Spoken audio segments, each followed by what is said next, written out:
गलद्दानगण्डं मिलद्भृङ्गखण्डं चलच्चारशुण्डं जगत्त्राणशौण्डं लसद्दन्तकाण्डं विपद्भङ्गचण्डं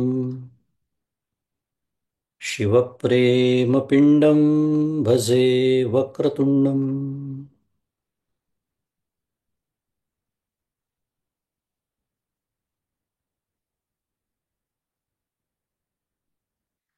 अहं निर्विकल्पो निराकाररूपो विभुर्व्याप्य सर्वत्र सर्वेन्द्रियाणां सदा मे समत्वं न मुक्तिर्न बन्धः चिदानन्दरूप शिवोऽहं शिवोऽहम् चिदानन्दरूप शिवोऽहं शिवोऽहम्। गुरुर्ब्रह्मा गुरुर्विष्णुः गुरुर्देवो महेश्वरः गुरुः साक्षात् परब्रह्म तस्मै श्रीगुरवे नमः।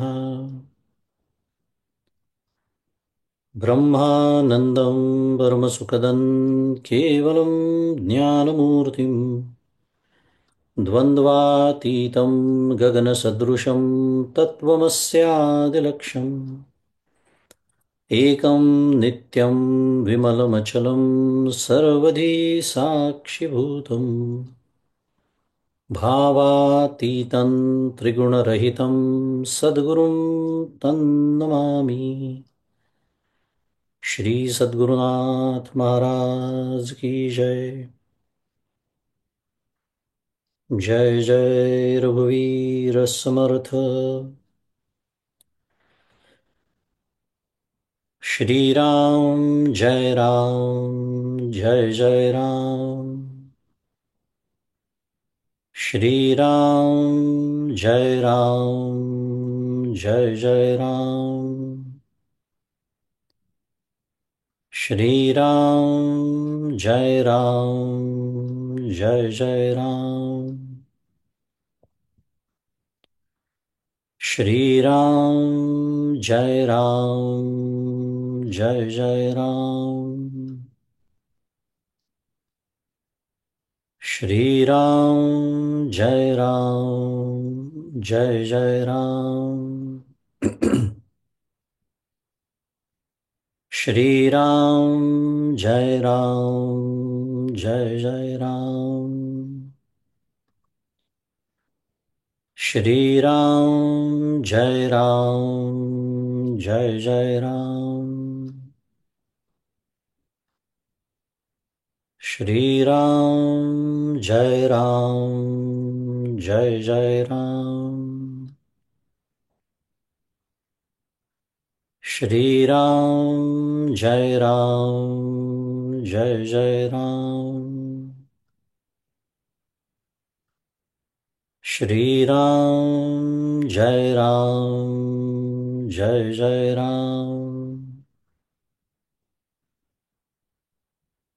श्री राम जय राम जय जय राम। श्री राम जय राम जय जय राम।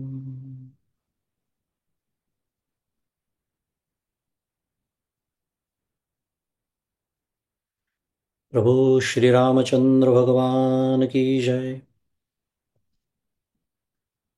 श्री सद्गुरुनाथ महाराज की जय। जय जय रघुवीर समर्थ।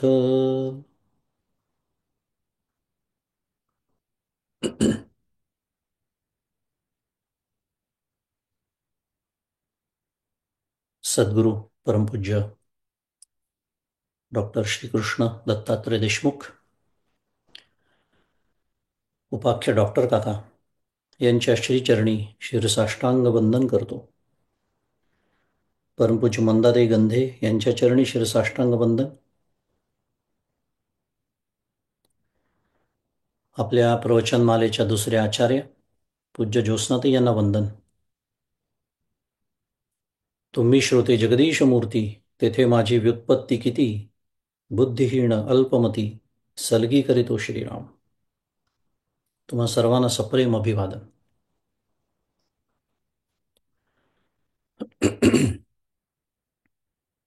विवेक चूडामणी ग्रंथाचा अभ्यास आपला सुरू आहे आणि मागील सत्रामध्ये श्लोक क्रमांक 395 इथपर्यंत आपला अभ्यास पूर्ण झाला होता.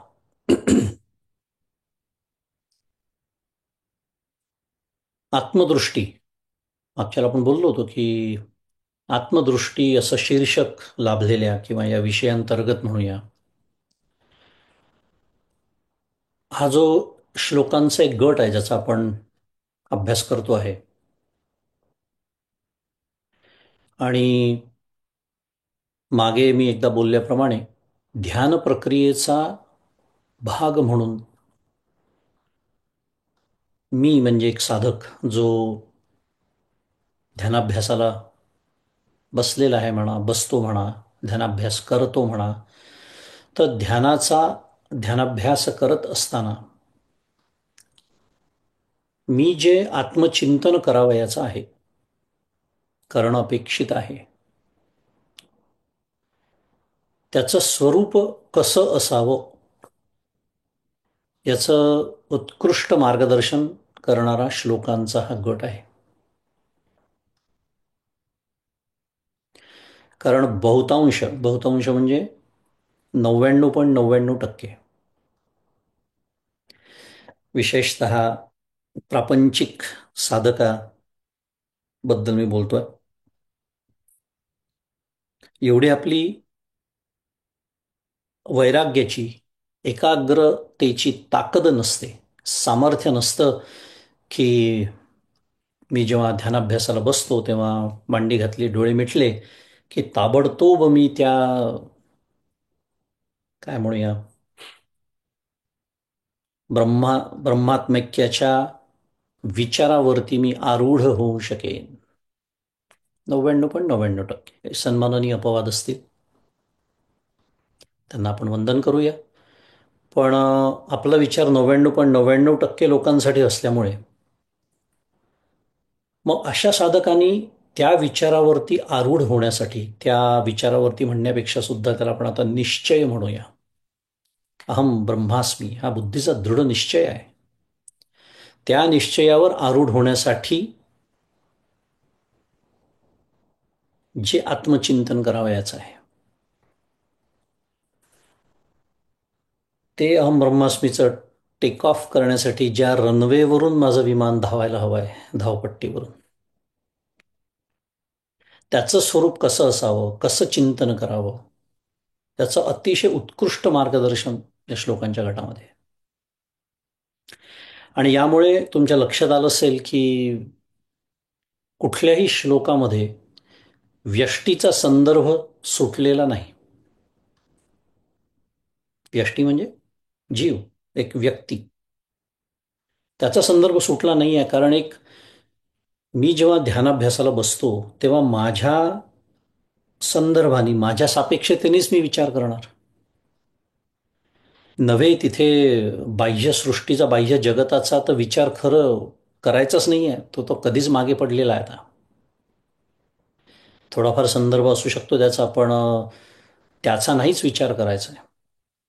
त्यामुळे व्यष्टीचा संदर्भ सुटलेला नाही आहे.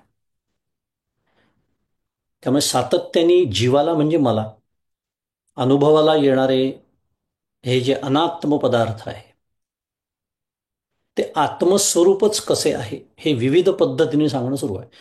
मग अनात्म पदार्थ मला स्थूल पातळीवरती असतील किंवा सूक्ष्म पातळीवरती असतील, कारण द्वैताची व्याप्ती फार व्यापक आहे. द्वैत अतिशय सूक्ष्म आहे. द्वैत ते जसं स्थूल आहे तसं सूक्ष्म पण आहे.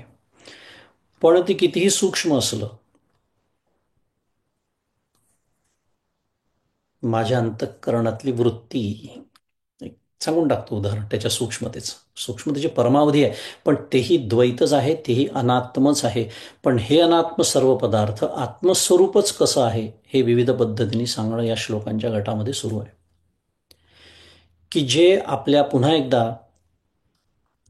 साधक म्हणून आपण जेव्हा ध्यानाभ्यासाला बसतो तेव्हा आपल्या मननाचं चिंतनाचं जे स्वरूप, ज्याला साधक बाधक विचार असं म्हणतात, असलं पाहिजे. आणि मग हे चिंतन आपल्याला विजातीय प्रत्यय टाकून स्वरूप स्थितीच्या ठिकाणी टिकणारी जी एक आवश्यक स्थिरता आहे, ज्याला निदिध्यासन असं म्हणतात, ज्याला प्रसंख्यान असं म्हणतात, ज्याला ध्यान असं म्हणतात, अनेक नाव आहेत त्याला. आपण शिकलो, विसरायचं नाही आहे. पुढे जाताना मागचं सपाट व्हायला नको आहे, पुढे पाठ मागे सपाट असं नको. काय सांगितलं होतं आचार्यांनी काही श्लोकांपूर्वीच? श्रुतैही श्रुतैही शतगुणम विद्यात मननम मननादपि निदिध्यासम लक्षगुणम अनंतम निर्विकल्पकम. सांगितलंय की नाही? शत आणि लक्ष गुण, शेवटी निर्विकल्पापर्यंत जायचा, ज्याचा अनंत पटफल आहे वगैरे. सोडून देऊ मुद्दा हा, की अशा पद्धतीने जेव्हा मी छान शास्त्रशुद्ध चिंतन करतो तेव्हा त्या विजातीय प्रत्ययरहित ज्याचं वर्णन केलं जातं, ज्याला निदिध्यासन, साध्या भाषेत ज्याला ध्यान असं म्हणतात, तिथे जी एक चित्ताची आवश्यक स्थिरता आहे, तिथे जाऊन चित्त स्थिर होणं अपेक्षित आहे, ते सर्व प्राप्त करून देणारं हे आहे. आणि हे संपूर्ण जगत अधिष्ठानरूप ब्रह्मावरचं अध्यस्त किंवा भ्रम आहे.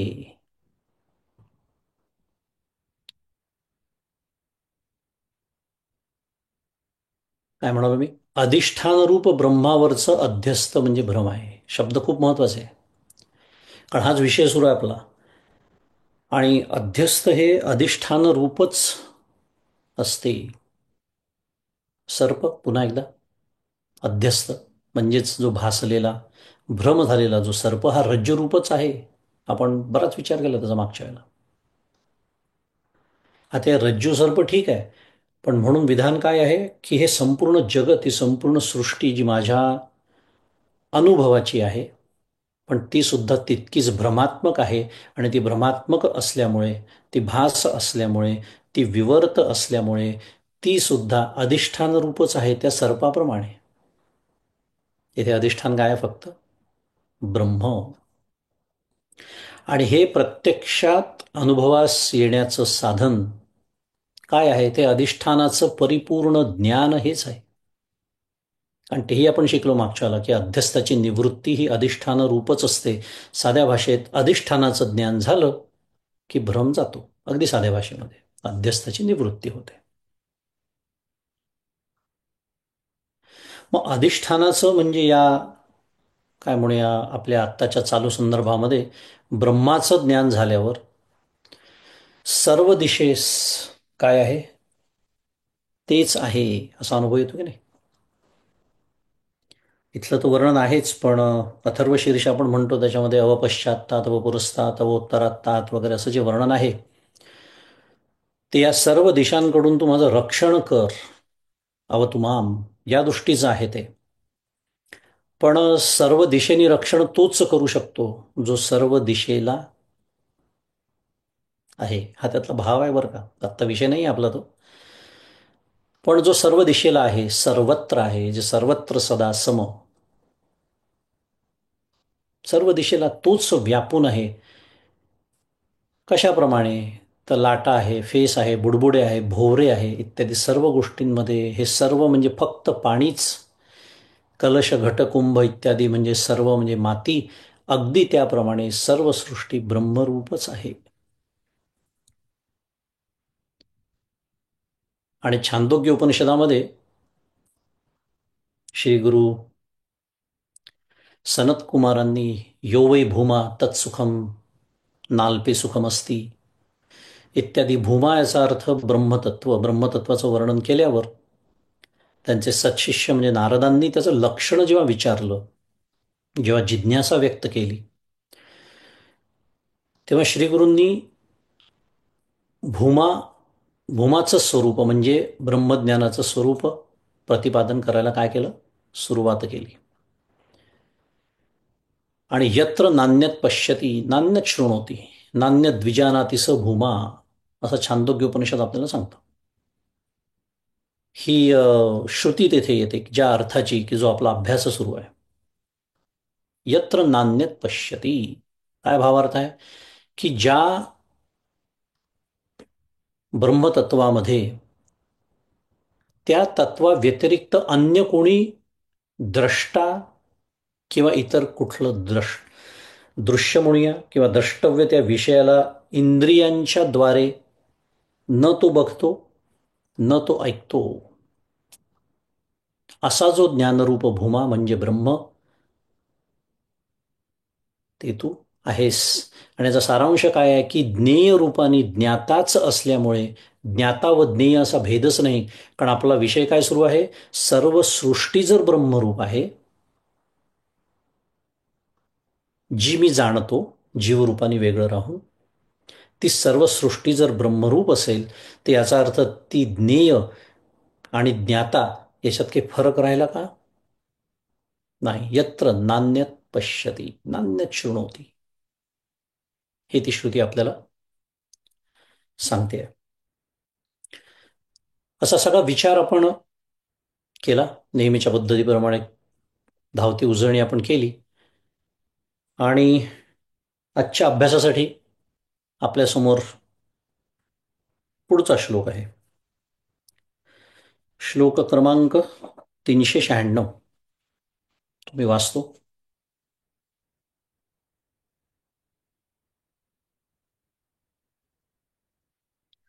वक्तव्यं किमु विद्यतेऽत्र बहुधा ब्रह्मैव जीवः स्वयं ब्रह्मैत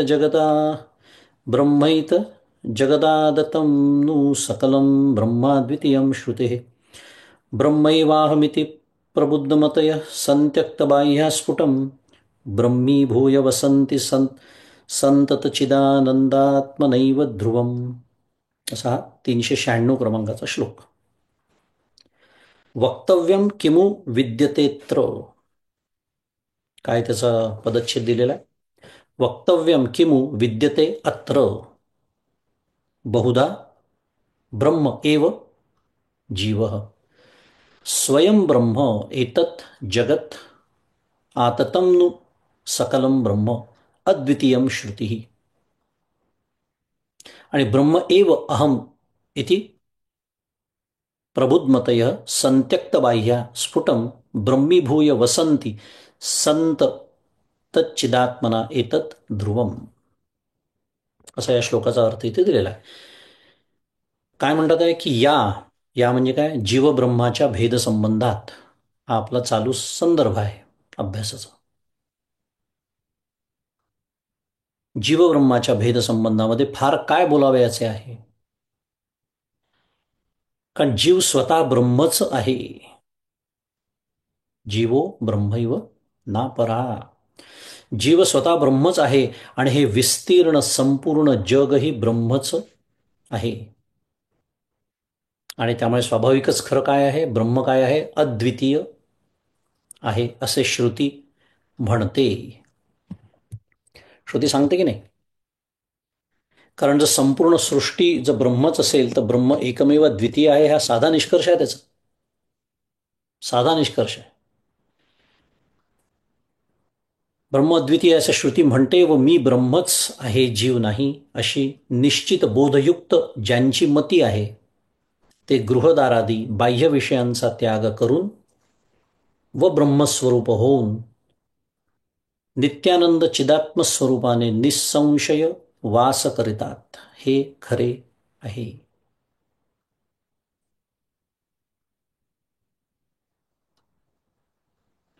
जीवब्रह्मांचा अभेद श्रुतीने प्रतिपादित केला आहे व विद्वानांचाही तसाच अनुभव आहे. निश्चित बोधयुक्त ज्यांची मती आहे म्हणजे विद्वान. निश्चित बोध ज्यांना झालेला आहे त्यांना इथे विद्वान असं म्हटलं आहे. ते काय करतात तर बाह्य विषयांचा त्याग करून ब्रह्मस्वरूप होऊन ब्रह्मानंदे सदा डुल्लतू असं ज्यांचं वर्णन करण्यात, ते नित्यानंद चिदात्म स्वरूपाने निस्संशय तिथे वास करतात, तिथे स्थित असतात. त्यांची मती म्हणजे बुद्धी तिथे स्थित असते. असा या श्लोकाचा अर्थ आणि आशय. म्हणजे श्रुती प्रतिपाद्य सिद्धांत आणि विद्वान. विद्वान म्हणजे आत्मानुभवी जीवनमुक्त, यांचा अनुभव एकच आहे असं प्रतिपादन इथे केलेलं आहे. एक छान गोष्ट नोंद करण्यासारखी आहे इथे की श्रीमद आद्य शंकराचार्यांसारखे श्रीगुरू असताना सुद्धा माझा अनुभवही तसाच आहे असं ते म्हणत नाहीत. काय असतं, ते छोट्या छोट्या गोष्टी असतात आणि अशा टिपत जायच्या असतात. कारण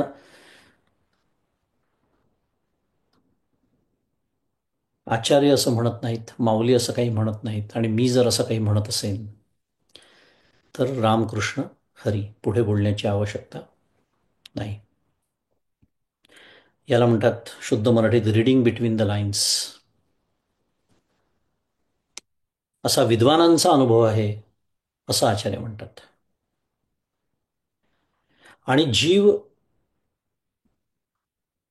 जीव ब्रह्मच आहे आणि ब्रह्म एकमेव द्वितीय असल्याने गृहदारादी हे जे विषय आहेत त्यांनी युक्त संसाराच्या सत्यतेची सिद्धीच होत नसल्यामुळे, कारण जीव ब्रह्म आहे, ब्रह्म एकमेवा द्वितीय आहे, ते एकमेवा द्वितीय, जाऊ द्या तो जर वेगळाच विषय आहे. स्वगत सजातीय विजातीय भेदरहित अखंडैक रस ते आहे, एवढंच आत्ता गृहित म्हणजे एवढंच आत्ता समजून घेऊ. एकमेवा द्वितीय ते असल्यामुळे दुसऱ्या कुठल्या गोष्टीची सिद्धीच होत नाही. मग दुसऱ्या कुठल्या गोष्टीची सिद्धी म्हणजे त्याच्या सत्यत्वाची सिद्धी, हे महत्वाचं आहे. हे सातत्याने लक्षात आणून द्यावं लागतं, कारण जीवनमुक्तालाही जगताचा अनुभव येतो, त्यालाही जग कळतं, त्यालाही भेद कळतात. मग विषय कशाबद्दल सुरू आहे? सत्यत्वाबद्दल सुरू आहे.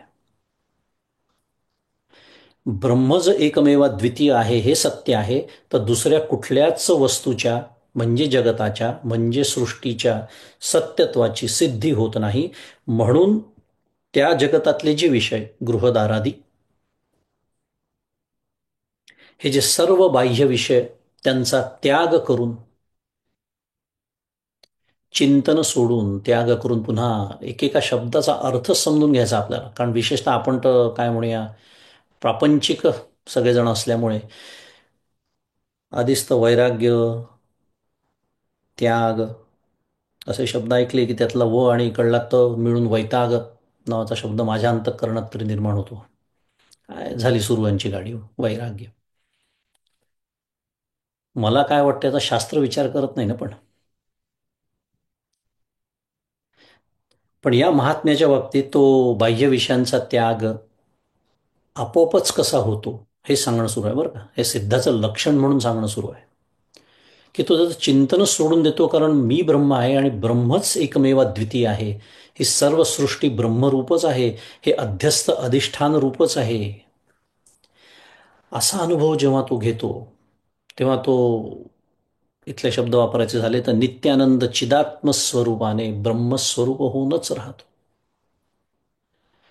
म्हणजे हे निदान आपल्याला काय म्हणूया बौद्धिक पातळीवर तरी कळू शकतं की हो स्वाभाविक आहे खरं, त्याचं चित्तवृत्ती बाहेर जाईलच कशासाठी.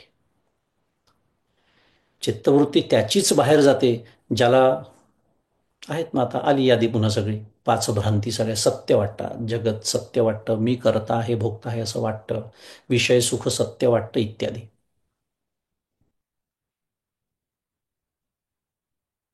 पण मी ब्रह्मस्वरूप आहे, ही संपूर्ण सृष्टी ब्रह्मच आहे असा अनुभव घेतलेला महात्मा जाईल का त्याची चित्तवृत्ती बाहेर आणि कशासाठी जाईल? करा ना विचार. आपल्याला अनुभव नसला तरी हे किती तर्कशुद्ध आहे हे नक्कीच कळू शकतं.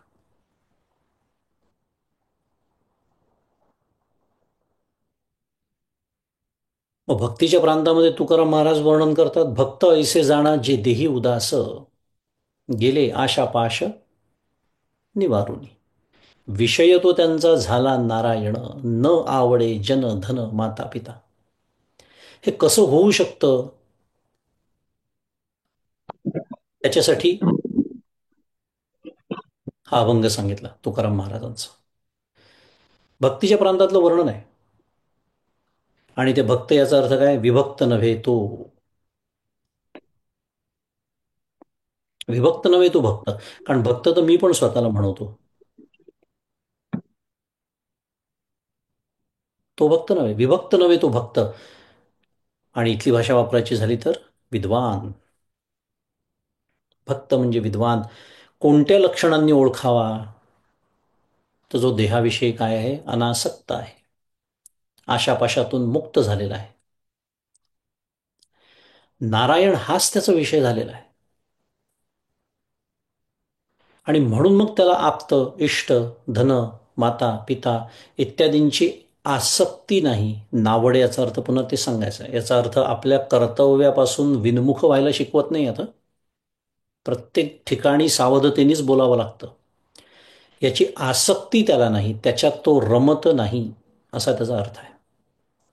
आणि मी बरोबर या सर्व गोष्टींमध्ये मी रमतो आणि रंगतो. कारण नारायण माझा विषय झालेला नाही. बौद्धिक पातळीवरती मला पटलंय, नामस्मरण करायला पाहिजे, ध्यान करायला पाहिजे, सद्गुरूंनी साधना सांगितली आहे, केली पाहिजे, म्हणून मी करतो. मला कुठे नारायणाची गोडी निर्माण झालेली आहे? माझा कुठे नारायण विषय झालेला आहे? माझे विषय वेगळेच आहेत.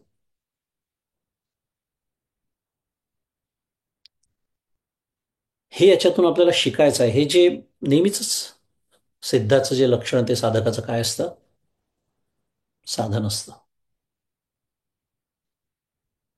म्हणून अशा भक्ताचं म्हणजे ज्ञानाचं म्हणूया, विद्वानाचं म्हणूया, इथली भाषा वापरायची झाली, वर्णन करताना माऊली सुद्धा म्हणते काय?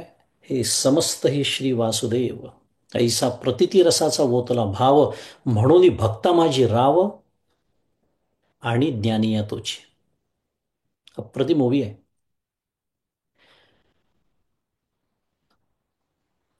कोणाला म्हणावं भक्त, कोणाला म्हणावं ज्ञानी, कुठे शंका असेल ना, तर अशा या मार्मिक ओव्या असतात.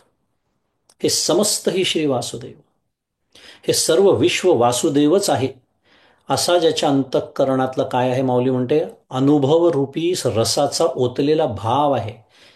ऐसा प्रतिती रसाचा ओतला भाव. हे समजते श्री वासुदेव असं तर मी पण सांगू शकतो, नवे सांगतो. मग माऊलीने अगदी तिथे बोट ठेवलाय वर्मावरती, काय ऐसा प्रतिती रसाचा ओतला भाव. अशी प्रतिती आली आहे का तुला? तुझं अंतःकरण या रसाने ओतलेला भाव आहे का तुझ्या अंतःकरणामध्ये? तर तो भक्तांमध्ये राजा आहे. आणि ज्ञानीही तोच. जो भक्त तोच ज्ञानी, जो ज्ञानी तोच भक्त. आणि हेच वर्णन आचार्यांनी या श्लोकात, आधीच्या श्लोकात हेच केलेलं आहे. हे संपूर्ण जग ब्रह्मच आहे.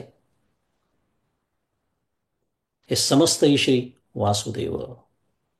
कारण आता अधिष्ठानाचं ज्ञान झालेलं आहे. कसं झालंय? निस्संदिग्ध झालंय, दृढ झालाय, अपरोक्ष झालेला आहे, अपरिवर्तनीय झालेला आहे. पुन्हा त्याच्यात परिवर्तन होत नाहीये. जे सगळं वर्णन आपण समाधीच्या श्लोकांच्या गटामध्ये आणि आता ध्यानाची याच्यात ऐकलेलं आहे, ऐकतो आहे. कारण ध्यानाची जी प्रक्रिया सुरू आहे. पण जीवब्रह्माचा जो अभेद आहे श्रुतीने प्रतिपादित केलेला, तोच अनेक भक्तांचा अनुभव आहे. अनेक. मी नेहमीच सांगतो काय, या नरदेहाची आधारे आणि नाना साधनाचे निद्वारे मुख्य सारासार विचारे बहुत सुटले, म्हणतात की नाही श्रीराम आपलं समर्थ म्हणतात. या नरदेहाची संबंधी बहुत पावले उत्तम पदे. लागोपाठ आलेल्या दोन ओव्या आहेत या. बहुत कालही कुठल्या तरी प्रवचनात मी म्हणालो, या बहुत शब्दाकडे लक्ष वेधलं. का? कारण आपल्याला एक त्यातनं प्रेरणा मिळावी. तसं कोट्यवधी वर्षात एखादाच कोणीतरी नाही होऊन गेला, बहुत होऊन गेले, आजही आहेत. मग त्याच्यामध्ये मी का नसावं, हा विचार का नाही येत माझ्या अंतःकरणामध्ये?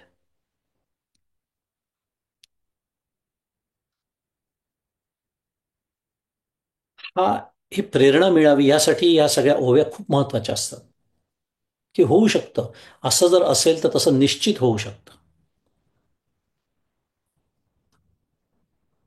आणि म्हणून इथे आता उल्लेख का केला, की श्रुतींनी प्रतिपादित केलेले जरी सिद्धांत असले तरी त्याचा अनुभव घेतलेले विद्वान होऊन गेले आणि आहेत. पुन्हा इथला शब्द वापरतोय विद्वान, त्याला भक्त म्हणा, ज्ञानी म्हणा, जीवनमुक्त म्हणा, विद्वान म्हणा, इत्यादी. आणि प्रपंचाविषयी अशी बाधितानुवृत्ती कशी संपादन करावी? कारण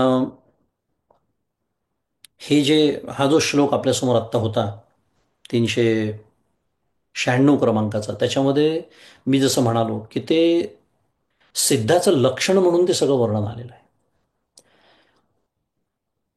पण हे मी जसं म्हणालो, हे ध्यानाची प्रक्रिया आहे. हे आचार्य शिष्याला उपदेश करत आहेत. ते सगळं आपण विसरायचं नाही, हं. संदर्भ विसरून चालत नाही. सिनॅरिओ ज्याला म्हणतात शुद्ध मराठीत. मग समोर अधिकारी शिष्य बसलेला आहे, त्याला सांगणं सुरू आहे. मग त्याला हे सांगताना हे जे लक्षण सिद्धाचं सांगितलं, ते एक समोर माझा जो शिष्य बसलेला आहे त्यांनी साधन म्हणून कसं स्वीकारलं पाहिजे हे सांगणारा पुढचा श्लोक आपल्यासमोर आहे, 397 क्रमांकाचा. तो मी वाचतो.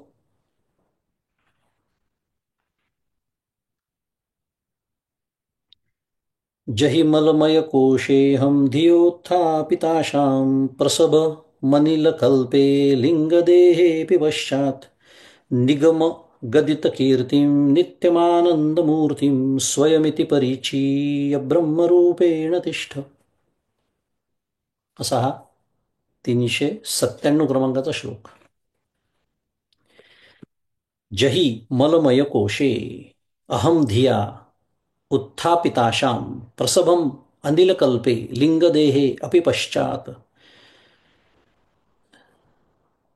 निगम गदित कीर्ती नित्यम आनंदमूर्ती स्वयं इति परिचय ब्रह्मरूपेण तिष्ठ. आली गाडी पुन्हा. ते मगाशी जे म्हणालो, कुठेही फिरून आली तरी गाडी तिथेच येणार आहे, नव्हे आलीच पाहिजे. तर गाडी व्यवस्थित चालली असल्याचा अर्थ होतो काय? मलाने भरलेल्या स्थूल शरीरावरील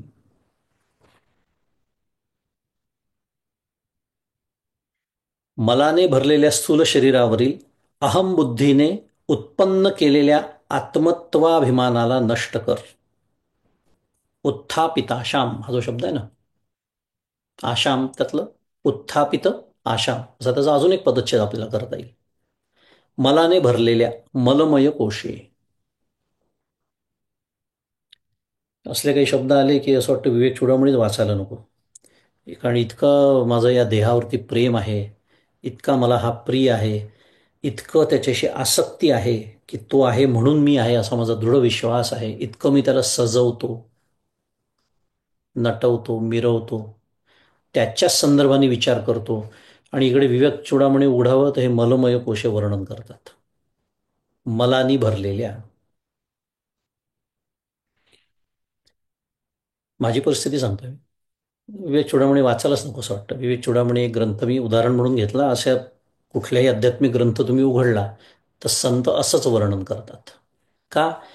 दोन गोष्टींसाठी. एक, हे वास्तव आहे म्हणून. मला जरी दिसत नसलं डोळ्याला तरी मलानी भरलेलंच हे आहे की नाही हे आपल्या सर्वांना चांगलं माहिती आहे.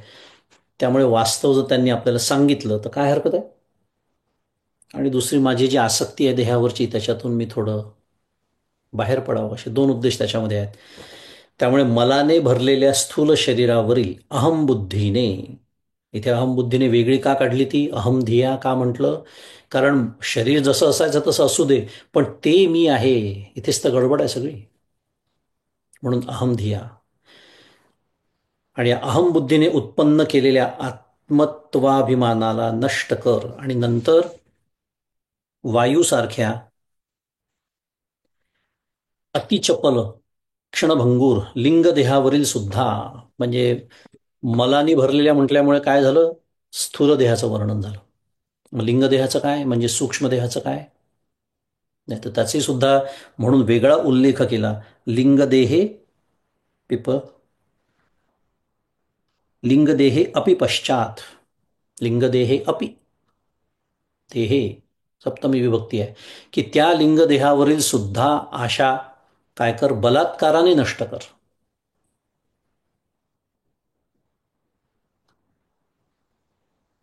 प्रसभम जो शब्द आलेला आहे ना, अनिल कल्पे, प्रसभम बलात्काराने म्हणजे जबरदस्तीने, प्रयत्नपूर्वक असा त्याचा अर्थ आहे. आणि वेदांनी ज्याचा महिमा वर्णन केला आहे तो अविनाशी आनंद स्वरूप परमात्मा मीच आहे. म्हणून इथे निगम गदित कीर्ती, छान शब्द आलाय, सुंदर. एक काव्याचं रसग्रहण जर करायचं ठरवलं तर त्या दृष्टीने सुद्धा किती सुंदर शब्द आचार्यांनी वापरलाय पहा. निगम गदित कीर्ती, वेदांनी ज्याचा महिमा वर्णन केलेला आहे तो अविनाशी आनंद स्वरूप परमात्मा काय आहे, मीच आहे, असा निश्चय करून ब्रह्मरूपाने तू राहा. उपदेशात्मक विधान, मगाशीच मी म्हणालो शिष्याला काय करणं सुरू आहे, उपदेश करणं सुरू आहे.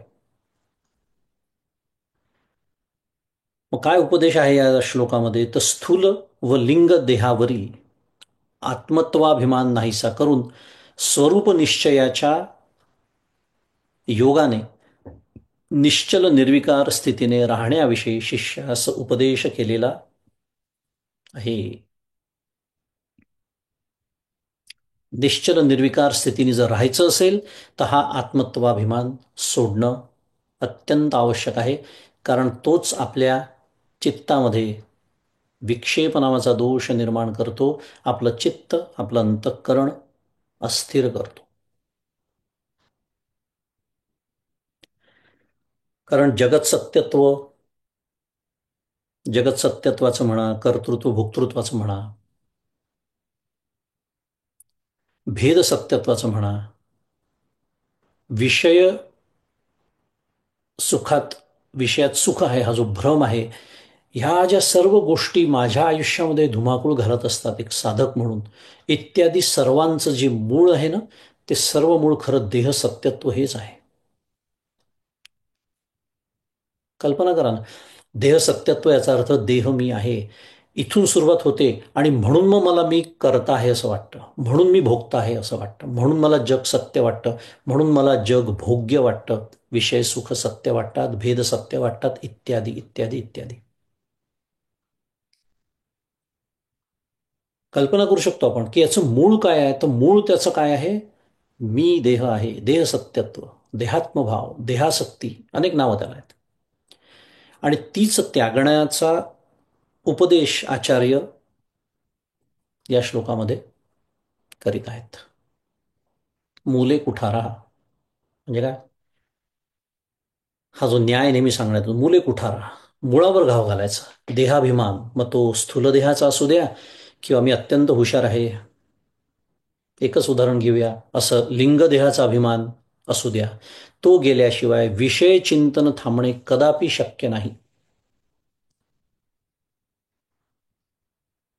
एक एक पान तोडत बसायचं झाडाचं, फांदी तोडायची, का तो वृक्ष नष्ट करायचा असेल तर मुळावर घाव घालायचा,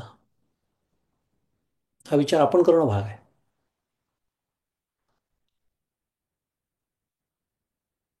आणि हा देहावरचा जो आत्माभिमान आहे तो गेल्याशिवाय विषय चिंतन थांबणं शक्य नाही. आणि हे जे बाह्य चिंतन आहे हे थांबल्याशिवाय निश्चल निर्विकार स्थितीने राहणे शक्य नाही.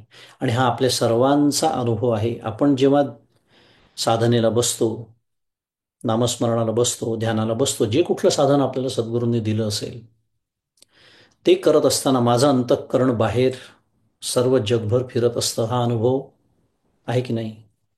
मग ते का फिरतं, असा आपण जेव्हा विचार करतो, त्याचं पृथक्करण करतो, त्याचा अभ्यास करतो आणि मग एका निष्कर्षाप्रत येतो, तो निष्कर्ष मी स्वतःला देह समजतो हाच आहे. त्याचं मूळ तेच आहे. बाकी त्याच्या अभिव्यक्ती खूप आहेत.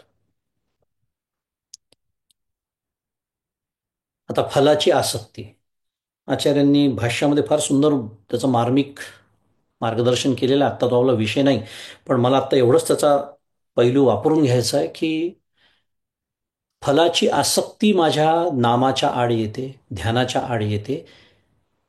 कारण फलाची आसक्ती म्हणजे याचा अर्थ फल मला हवं तसं, हवं तेवढं, हवं तेव्हा मिळालंच पाहिजे हा असतो. आणि तो का असतो, तर मी स्वतःला करता समजतो. कितीही श्लोक मला पाठ असला की मा फलेषु कदाचन कर्मण्येवाधिकार असते, तरी तो नुसताच पाठ असतो. तो मी वापरत नसतो ते तत्वज्ञान. कारण ते फक्त पाठांतरासाठी असतं किंवा सांगण्यासाठी असतं लोकांना. पण मला फळाचा अधिकारच नाही या भाषेत भगवंत मला सांगतात आहे, हे माझ्या लक्षात न राहिल्यामुळे मी स्वतःला कारण करता समजतो. आणि मी करता असल्यामुळे भोगते पण घ्यावंच लागतं. आणि तेच करते आणि भोगते पण माझ्या साधनेच्या आड येतं. हा आपला विषय सुरू आहे. आणि त्याहीपेक्षा आपला मुख्य विषय हा सुरू आहे की कर्ता आणि भोगतेपणाच्या मुळाशी देह सत्यत्व भ्रांती आहे. देह तादात्म्य आहे. मी देह आहे आणि म्हणून मला हवं तसं फळ या कर्माचं मिळालंच पाहिजे, कारण त्याच्यावर माझं सुख अवलंबून आहे. आली सगळी गडबड, तिथून घसरगुंडी सुरू झाली. निश्चल निर्विकार स्थितीने नाही राहतायत. आणि आत्मस्वरूप असलेला मी जेव्हा देह तादात्म्यामुळे जीवभाव धरून बसतो, तेव्हा त्याला परोक्ष भ्रांती असं म्हणतात. कारण जीव म्हणून मी काय आहे, मी जीवभाव धरलाय म्हणजे मला परोक्ष भ्रांती आहे. अपरोक्षाचा अनुभव नाही अजून. आणि मी वेगळा, ही सृष्टी वेगळी, किंवा मी जीव म्हणून वेगळा, अशी जी दृढ बुद्धी असते तिला परिच्छिन्नतेची भ्रांती असं म्हणतात. परिच्छिन्न, परिच्छिन्न म्हणजे विभाग. मागाशीपासून आचार्य वर्णन करतात आहे अखंडैक रस, स्वगत, सजातीय, विजातीय, भेदरहित. आणि मी मात्र परिच्छिन्नता धरून बसतो. म्हणजेच मी साध्या भाषेत जीवभाव धरून बसतो. ह्या ज्या दोन भ्रांती आहेत, परोक्ष भ्रांती आणि परिच्छिन्न भ्रांती, या दोन्ही भ्रांतीच्या निवृत्तीसाठी शास्त्र असं सांगतं की महावाक्यार्थ जे आहे, महावाक्याचा जो अर्थ आहे त्याचं ओतप्रोत चिंतन करावं. सुंदर विषय. ओतप्रोत भावाने चिंतन करावं. म्हणजे कसं, तत्वमसी महावाक्य आपल्याला माहिती आहे. उदाहरणार्थ तत्त्वम, तत् म्हणजे ते, त्वम म्हणजे तू, साधा अर्थ संस्कृत मराठी. ते तू आहेस. आता यातील जे त्वम पद आहे, त्या त्वम पदाचा अर्थ काय आहे. त्वम म्हणजे ते तू आहेस असं सद्गुरू मला सांगतात आहे की नाही. म्हणजे मी स्वतःबद्दल बोलताना काय म्हणेन, मी. मग मी या पदाचा अर्थ काय आहे, साक्षी. हा जो साक्षी आहे तो नित्य अपरोक्ष आहे. कारण मीचा मला अखंड अनुभव आहे की नाही विचार करा. पुन्हा तो आत्ता आपला विषय नाही, पण मीचा मला अखंड अनुभव आहे. मी नाही असा अनुभव आहे का कोणाला. नाही. ब्रह्मसूत्र शांकर भाष्य. मी नाही असा कोणाला अनुभव नाही. म्हणजे मी हा अखंड अनुभवाचा विषय आहे. त्यामुळे तत् जे पद आहे, ज्याच्याशी ऐक्य सांगितलेलं आहे, तिथे तत् याचा अर्थ ब्रह्म असा आहे. त्या पदार्थाविषयी असलेली जी परोक्षतेची भ्रांती आहे, ते या अपरोक्षाचा जो प्रत्यक्ष मीचा मला अनुभव आहे त्याने ते निवृत्त होते, ती परोक्षाची भ्रांती. कारण मी माझ्या अनुभवाचा विषय आहे आणि मी हे ब्रह्म रूपच मी आहे असं शास्त्र मला सांगताय, असं सद्गुरू मला सांगताय. तत्त्वमसि. आता हे तत्त्वमचं झालं. आणि त्वम तत्, ओतप्रोत भाव शिकतोय आपण. त्वम तत् असं जेव्हा मी उलटं करून घेतो, त्याचा अर्थ काय, तू ते आहेस. आता यातील तत्पदार्थाचा अर्थ ब्रह्म जे काय आहे, व्यापक आहे. आणि त्याच्याशी माझा अभेद निश्चय झाल्यामुळे ते मी आहे असं मला प्रत्यक्ष अनुभव आल्यामुळे काय होतं, परिच्छिन्नतेची जी भ्रांती असते, मी जीवरूपाने परिच्छिन्न आहे, हे बाकी जसा मी एक जीव आहे तसे सर्व जीव आहेत, ही सृष्टी आहे, ते चेतन अचेतन पदार्थ आहेत इत्यादी, झालं आहे ते भेदांचं वर्णन मागच्या सत्रामध्ये.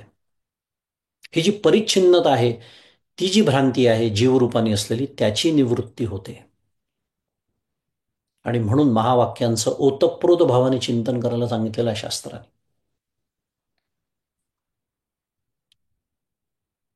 स्थूल आणि लिंग देहावरी आत्माभिमान टाकून. कारण अनुभव आपल्याला दृढ, अपरिवर्तनीय आणि अपरोक्ष हवा आहे. आणि नुसता जीव ब्रह्मरूप नाही, आपलं जीव आत्मरूप नाही, तर जीव ब्रह्मरूप आहे. ते संपूर्ण सृष्टी ब्रह्मरूप आहे. एकमेवा द्वितीयम.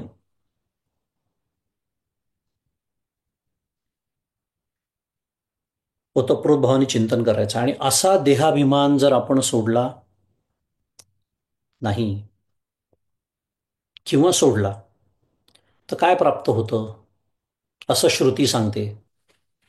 म्हणजे श्रुतीचं प्रमाण हे सांगण्यासाठी आपल्यासमोर पुढचा श्लोक आहे, 398 क्रमांकाचा. तो मी आता वाचतो.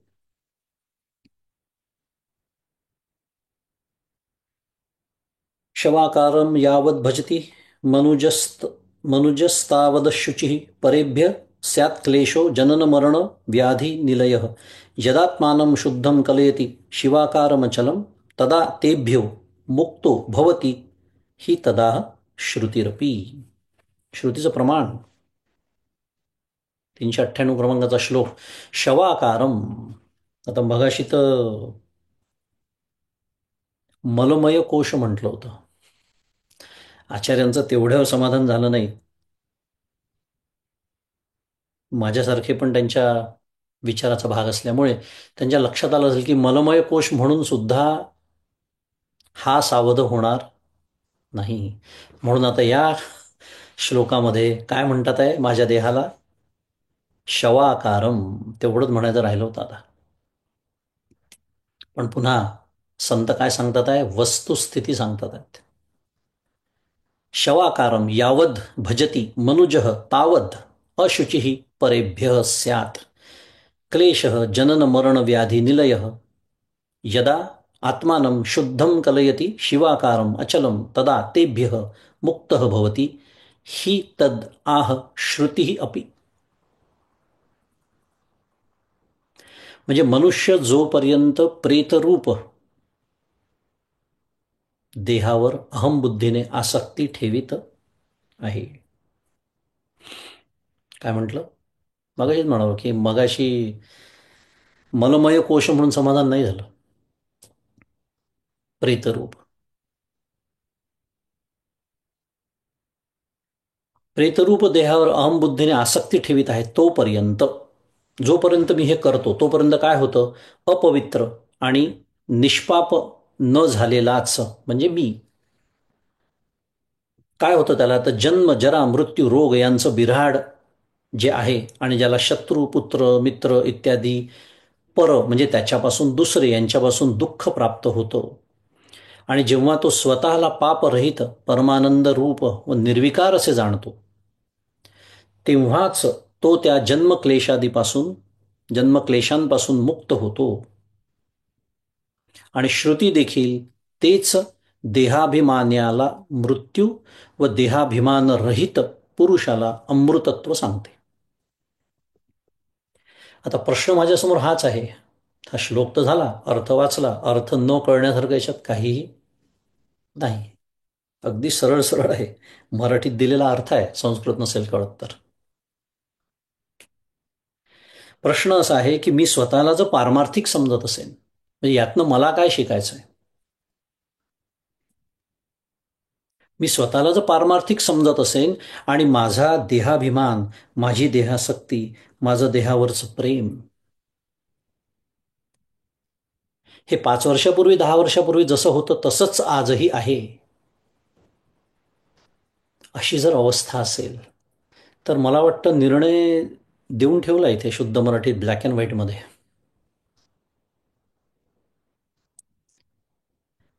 काय आहे, जागृती नावाच्या दीर्घ स्वप्नातून आपल्याला जागं करण्यासाठी संत अशी भाषा वापरतात. शवाकारम म्हटलंय हो. मगाशी मी वर्णन केलं, एवढं माझं प्रेम असलेला हा देह, आणि त्याला आचार्य म्हणतात आहे शवाकारम. बरं, आचार्यच म्हणतात आहे, ऐकून घेणं भागच आहे. काय आहे, शरीराला प्रेतरूप म्हणण्याचा भाव असा आहे की ते जड आहे, अचेतन आहे. आपल्याला प्रेत असतात, समजा एखादं प्रेत आपल्या डोळ्यासमोर आहे अशी कल्पना करा, तर ते अचेतन आहे, जड आहे हे समजायला सोपं जातं. म्हणजे प्रेतरूप जो शरीर तिथे आहे, मग काय त्याच्यामध्ये चेतनतत्व नाही आहे का? चेतनतत्व आहेच, कारण ते नाही अशी जागाच नाही आहे. तोही विषय विचार करून झालेला आहे आपला. रीता ठावया राघवे विण नाही, असं जर असेल, आणि मला जर वाटत असेल त्या प्रेतामध्ये चैतन्य नाही किंवा चेतन तत्व नाही, चैतन्य नाही याचा अर्थ चेतन तत्व नाही, तर मी संतांपेक्षा श्रेष्ठ झालो की नाही? हे बोलण्याचं सुद्धा पाप घडलं माझ्याकडून. का? कारण ते म्हणतात रीता ठावया राघवे विण नाही, आणि मला अशी एक जागा सापडली की जिथे चेतन तत्व नाही. चेतन तत्व सर्वत्र सदा सम. मग फरक काय आहे? तर त्याच्यामध्ये फक्त अंतःकरण नावाचा घटक नाही, सूक्ष्म लिंग देह ज्याला म्हणतात तो निघून गेलेला आहे त्या देहातून, म्हणून त्याला प्रेत म्हणतात. पण माझा जो देह, ज्याच्यात अजून लिंगदेह आहे, म्हणून आपण स्वतःला जिवंत समजतो, म्हणजे आहोत. पण तो लिंगदेह असो का तो जडदेह म्हणजे स्थूल देह असो, हे दोन्हीही काय आहे? पंचभूतात्मक आहेत. पंचीकरणाचं शास्त्र आपल्या सर्वांना चांगलं माहिती आहे. अपंचीकृत पंचमहाभूतापासून झालेला लिंगदेह आणि पंचीकरणानंतर झालेलं हे स्थूल शरीर, काही का असेना, पण it is a product of पंचमहाभूत. आणि पंचमहाभूत स्वतः जड आहेत, अचेतन आहेत. मग त्यांचं कार्य, त्यांचं प्रॉडक्ट म्हणजे माझा देह कसा असला पाहिजे? जड आहे आणि अचेतन आहे. मग त्याला प्रेतरूप म्हटलं तर इतकं वाईट वाटण्याचं कारण नसावं. कारण मगाशी बोललो तसं सत्य जे आहे ते सांगतात आहेत. मला सत्य ऐकण्याचं वाईट वाटत असेल तर माझी बुद्धी तपासून घ्यावी. शरीराला प्रेतरूप इथे जे म्हटलेलं आहे शवाकारम, ते हे सांगणं सुरू आहे, आठवण करून देणं सुरू आहे की ते जड आहे, अचेतन आहे. आत्मरूप मी चैतन्य रूपाने मी आहे, म्हणून हा देह चेतन वाटतो. चिदाभास रूप, जीवरूप जो एक घटक आहे या देहामध्ये, ययेदम धार्यते जगत, भगवद्गीता त्याचं वर्णन करत आहे. अपरेयमितस्त्वन्याम प्रकृतीम विद्यमे पराम जीवभूता महाबाहो ययेदम धार्यते जगत. त्यांनी धारण केलेला आहे, म्हणून हा देह चेतन वाटतो, नाहीतर ते प्रेत आणि माझा देह तितकंच अचेतन आहे, काहीही फरक नाही.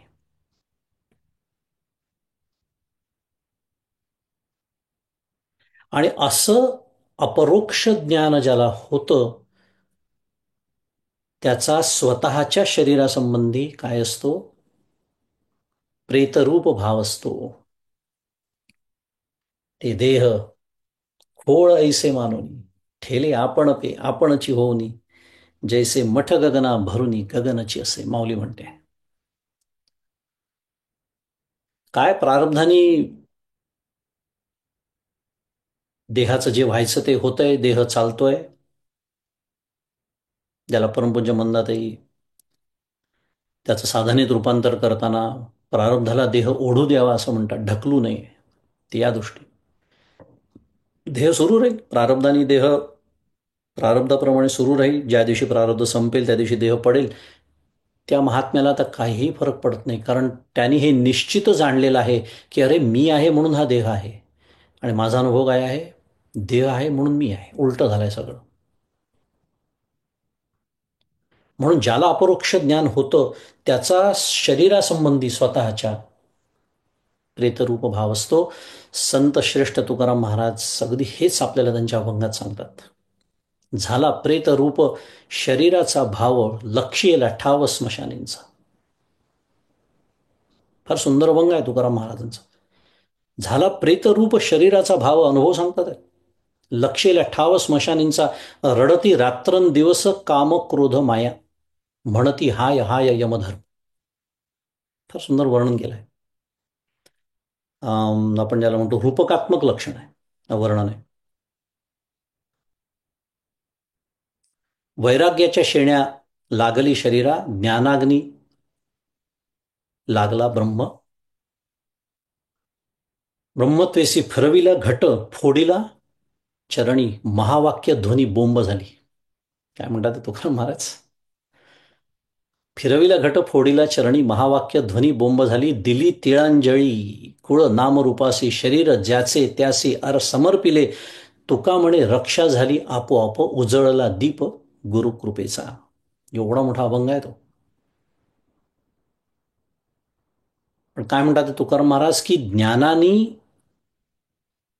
माझं देह तादात्म्य नष्ट झाल्यामुळे काय झालं, माझ्या शरीराची कळा कशी झाली, प्रेतासारखी झाली. माझा जो भाव आहे शरीरासंबंधी तो प्रेतासारखा झालाय. आपला मूळ विषय तो सुरू आहे. झाला प्रेत रूप शरीराचा भाव. पण केव्हा? ज्ञानाने माझं देह तादात्म्य नष्ट झालं.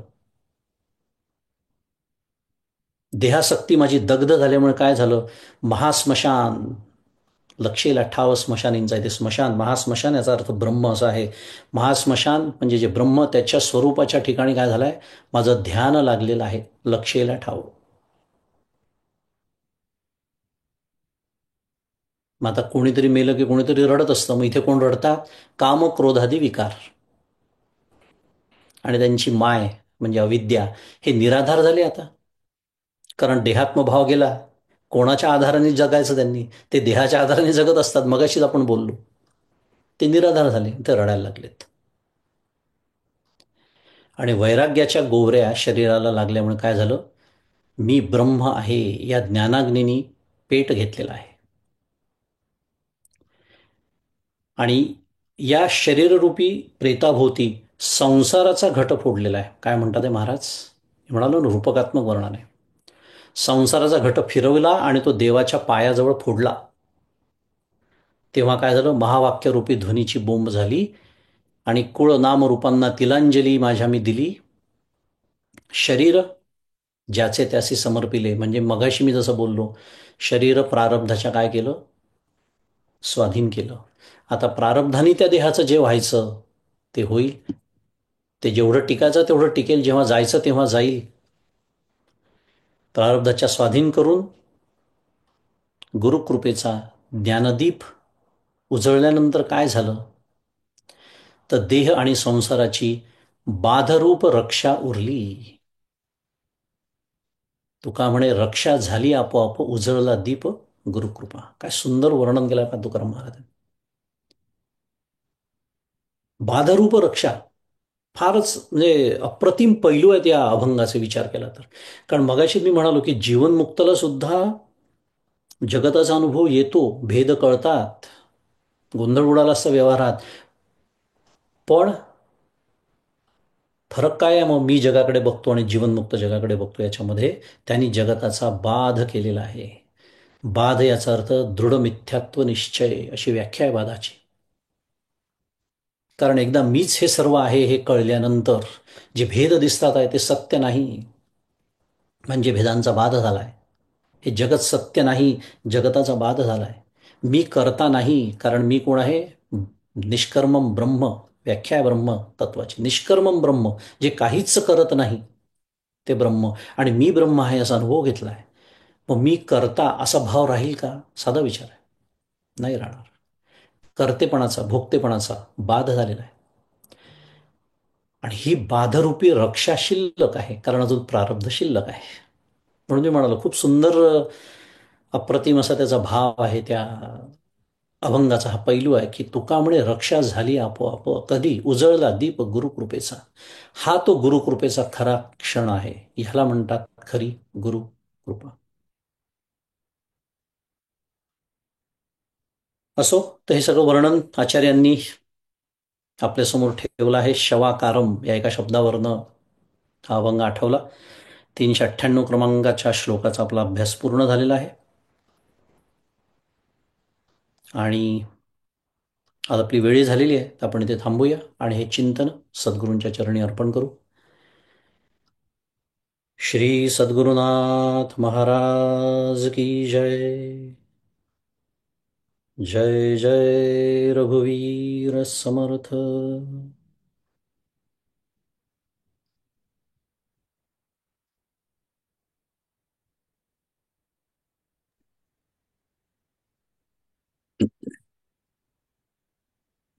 तुमच्या चरणी साष्टांग दंडवत घालतो परमपूज्य मंगे दादा. कोणाला काही प्रश्न असल्यास ते अनम्यूट करून प्रश्न विचारू शकतो.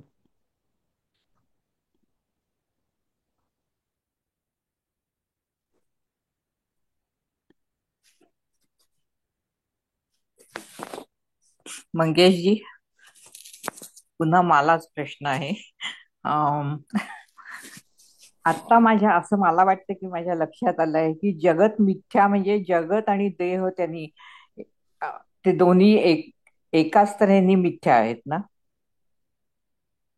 अर्थातच, कारण माझा देह हा जगताचाच एक भाग हं, आहे. अहंकारादी जगत हं, हं. असंच वर्णन शास्त्रामध्ये नेहमी येतं. कारण मला हे तीन म्हणताना म्हणजे अ, जगत मिथ्या आहे मला नेहमी कळायचं नाही, पण देह आणि पुन्हा आपण ब्रह्म आहोत. आपण म्हणजे तो जीव ब्रह्म आता मला लक्षात आलं. पण थँक्यू थँक्यू. थँक्यू टू आचार्य. पण तुम्ही ते सांगितलं ना, तुम्हाला पण थँक्स.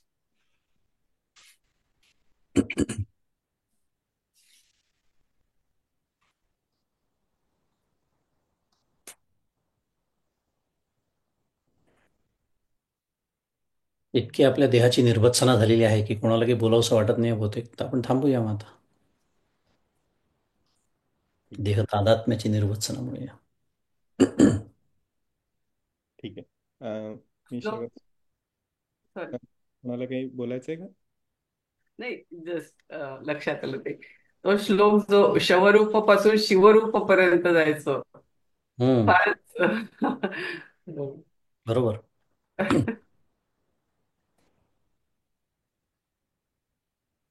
नाही, काही शंका नाही आहे.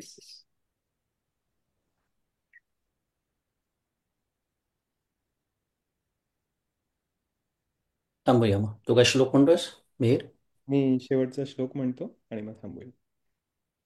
भावी पूर्ण कृपा गुरु मजवरी, प्रार्थित भावे तुला, वारी सर्व अरिष्ट नेऊनि दया, संमोह जो वाढला, अज्ञानांधजनांसी मुक्त करुनी, शांतीपदी बैसवी, विनती हीच असे न मागत तुझे, भक्ती तुझी ही हवी.